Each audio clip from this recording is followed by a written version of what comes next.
বজাত গোলগঞ্জত ভয়ঙ্কৰ পথ দুৰ্ঘটনা আহত ই-ৰিক্সা চালক। গোলগঞ্জত টাইবানত সংঘটিত হয় ভয়ঙ্কৰ পথ দুৰ্ঘটনা। বিপৰীত দিশৰ পৰা আহি থকা চাৰিচকীয়া বাহন আৰু ই-ৰিক্সাৰ মাজত মুখামুখি সংঘৰ্ষ হয়।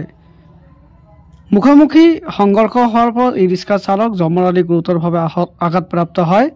স্থানীয় ৰাইজৰ সহযোগত ই-ৰিক্সা চালক জমৰ আলীক ততাততিকৈ ধুবুৰী চিকিৎসা মহাবিদ্যালয় হস্পিটেললৈ প্ৰেৰণ কৰে। ঘটনাস্থলীত গোলগঞ্জ আৰক্ষী উপস্থিত হৈ তদন্ত অব্যাহত ৰাখিছে বুলি জানিব পৰা গৈছে।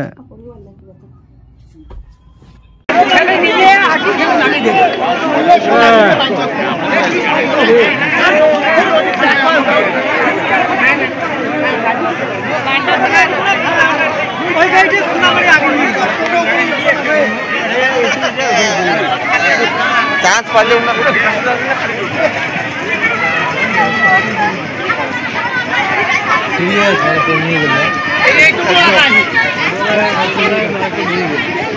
टोटल भासी है नहीं ना सीरियस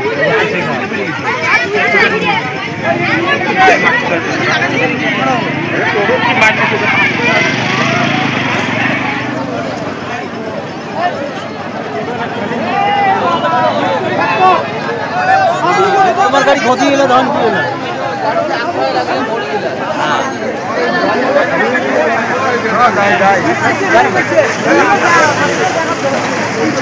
আমার শরীরে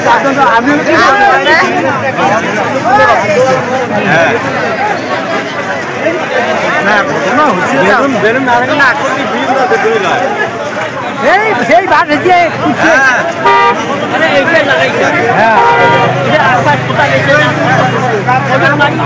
হ্যালো